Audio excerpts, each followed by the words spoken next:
Hi, class. Welcome. Today we will be discussing our absolute last chapter of the semester. Um, Unfortunately, the content is on death, dying, and grieving, which I don't hope you feel a bunch of sadness for the content that we've covered thus far in the semester, but instead have found everything that we've sort of covered to be rather enjoyable and interesting and informative.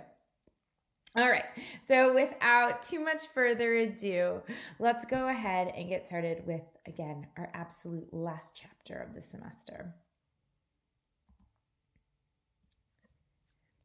All right, so death, dying, and grieving.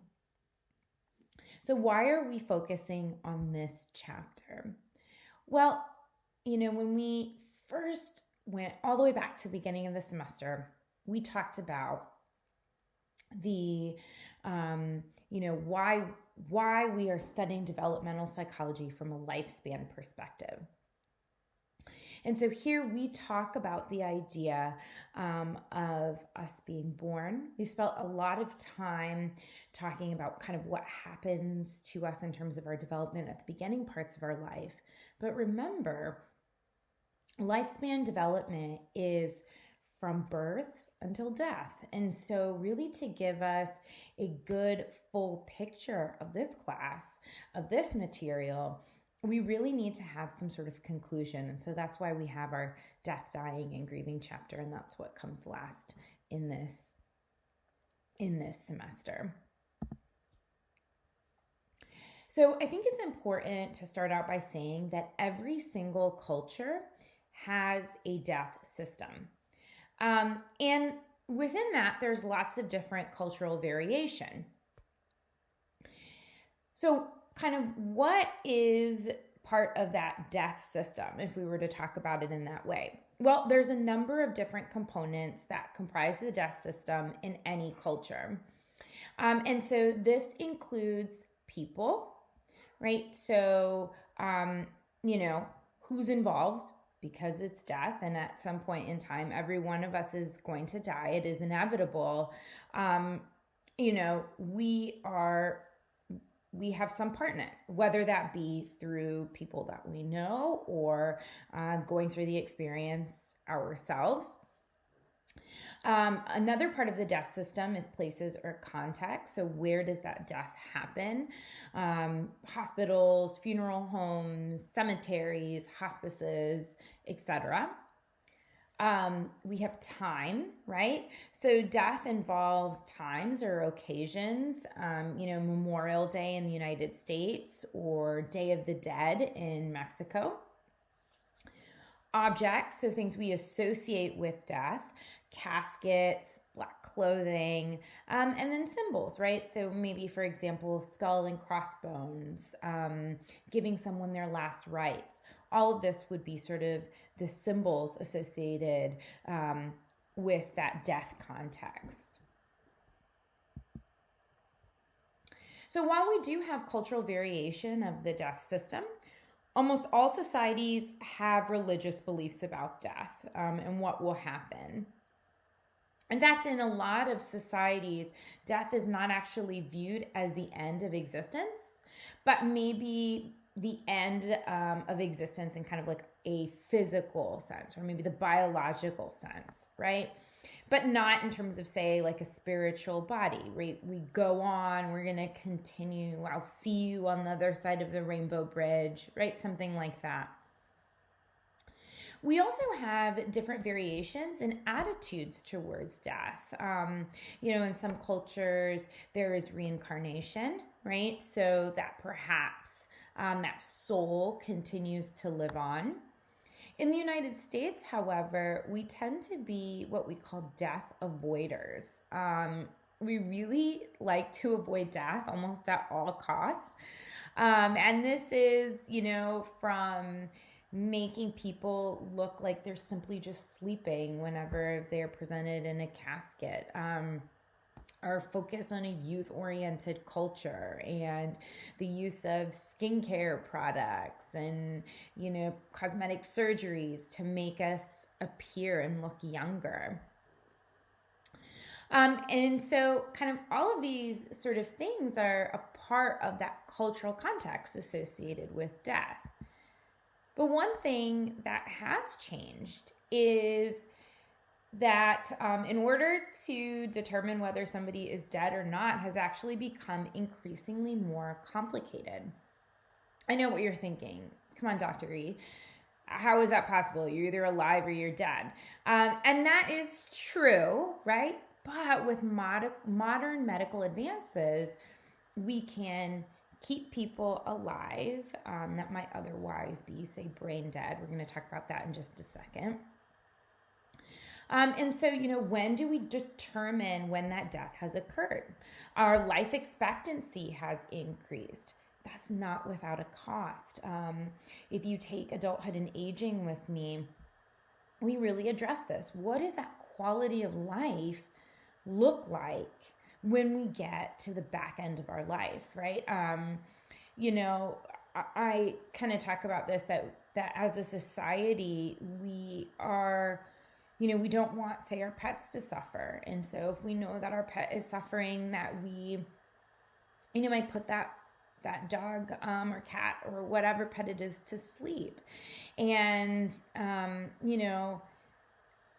when do you make that determination, right? If the pain is too much, if, the your dog has cancer and it's spread and, the quality of life isn't going to be great. But we don't really have, or I should say, a lot of states don't have laws that allow us to have something like this for human beings. So, if us as human beings have cancer, right, we write it out. We'll talk about hospice in just a second. But this idea of kind of choosing when you're going to go, especially when you've got a terminal diagnosis, it's a little bit of a gray area for us. The care for a dying individual has actually shifted away from the family unit. You might have nurses or long-term care that are kind of supplying that for the family member. And what ends up happening is we have a kind of minimized exposure to death and to the pain that comes with that death, right? We might not actually be there whenever it's happening, or we might be able to kind of remove ourselves away from those feelings. So what are some of the issues in determining death? Brain death is a big one, right? So brain death is a neurological definition of death. And in this case, all electrical activity of the brain has ceased for some period of time. You would have kind of a flat EEG recording. Now, we can keep people alive on, say, a ventilator or something like that. Here's the issue. Higher portions of our brain often die sooner than the lower portions of our brain. The lower portions of our brain monitor things like heartbeat and respiration, right? So you might have a person that is clinically brain dead. They will not ever be the same as they once were. However, the lower parts of their brain are still intact, and so they are having a heart rate. They do have that respiration. So, the current definition right now that we have of brain death is a person is brain dead if they do not have both higher cortical and lower brainstem functioning. That being said, there are some medical experts that argue that the criteria needs to change because it should only encompass that higher cortical functioning. Because a person is nothing if they are not able to, have that higher order brain functioning. I mean, we could basically be compared to lower evolutionary creatures if we were just looking at simply heartbeat and respiration. So this becomes a big issue, right? Is how do we determine that death? How do we determine what that death looks like. One thing that individuals can do is to have a living will. And so this would be kind of a directive on what you want to happen in the case of, your death or brain death or something like that. This has been controversial, but we have something called euthanasia, which is a painless ending to a person's life. Maybe you may want to call mercy killing. Let's say you've been given a terminal diagnosis, right? Now, there are two ways we can engage in euthanasia: passive euthanasia or active euthanasia. So let's say that I have a terminal cancer diagnosis. Now, if I have the passive euthanasia, we could have just a withholding of treatment. I don't want to do this anymore. I'm not going to take another round of chemotherapy. I'm not going to do whatever it is, right? So here, this is kind of withholding the treatment. And ultimately what we know would happen, right, would be that death. Now, active euthanasia is deliberately inducing death. So this would be something similar to, what we would do to a pet when we put them to sleep, right?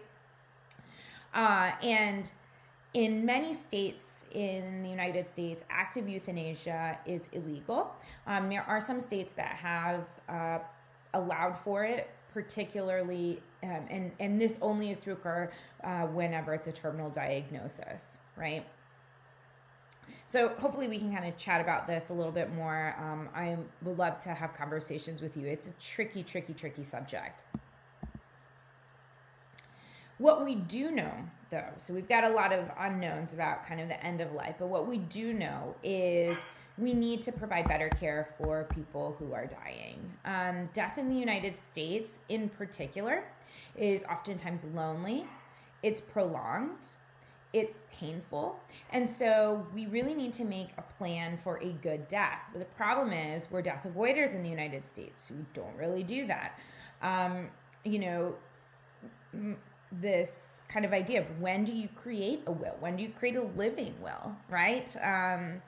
And it's always really good to have something like that in place so that your family members sort of know what it is that you want to happen in case, right, of, an untimely death. We can't always sort of plan for this, and so that kind of makes it a little bit problematic. You can also give your doctor specific instructions here. My parents actually have provided kind of an outline of what they would like to happen and who is being given power of attorney, et cetera, et cetera. The other thing is to kind of check your insurance plan. What's covered, what's not covered. You don't want to wait until your family members get kind of all these bills to really know what stuff might be covered and what might not be. So this is a good thing to take a look at. So one thing that we have is something called hospice care. And this is sort of an end-of-life kind of hospital stay, if you will. And the idea is that, you go to hospice when you really know that you're kind of at the end of your life. Here, the sort of course of treatment would be making sure that that end of life is free from pain, from anxiety, really making sure that you sort of, aren't hurting during that last bit of your life. Again, we kind of talked about the fact that there's been a shift. A lot of hospice care originally, could be provided in the home, but we've switched this. So we have a lot of hospice care, used to be in an external facility. Now we have a lot of that hospice care provided in a person's home. And so this, kind of being in your own home or your own place kind of at the end of your life might bring you a little bit of comfort. So a lot of people would like to have knowledge of their death. They want to know what's taking place. And most dying individuals want to make kind of those decisions regarding their life, but also their death, right? And so kind of knowing that this is happening might allow you to complete unfinished business, resolve conflict that might have been taking place in your life, put your affairs in order. And then kind of as sort of an end to this chapter, your book talks about Kubler-Ross's stages of death and dying, and that we move through different stages when we are sort of faced with that death, or that death that we know that's happening. And so, starting with denial, moving into anger, maybe doing a little bit of bargaining, that depression, that sadness, and then finally acceptance. And so, in this kind of these different stages, we can move through each of them. Kubler-Ross suggests that we sort of move kind of from one to the other, but, more New Age critics might suggest that we could go back and forth. So one day you might, feel a little bit more of acceptance of what's happening. And then the next day you're angry, right? So you might have experiences of these emotions that sort of go, back and forth, and maybe we don't just move from denial all the way to acceptance. All right, so that gives us a little bit of information from this chapter. Of course, the full set of notes is available to you online, so please do make sure you take a look at that. As always, I'm happy to answer any questions that you have, so please feel free to reach out to me. All right, with that, we'll go ahead and end for our absolute last chapter of the semester. Yay! I hope you have enjoyed the material thus far, and I look forward to having you in another class soon. Have a really, really wonderful rest of your day. Bye.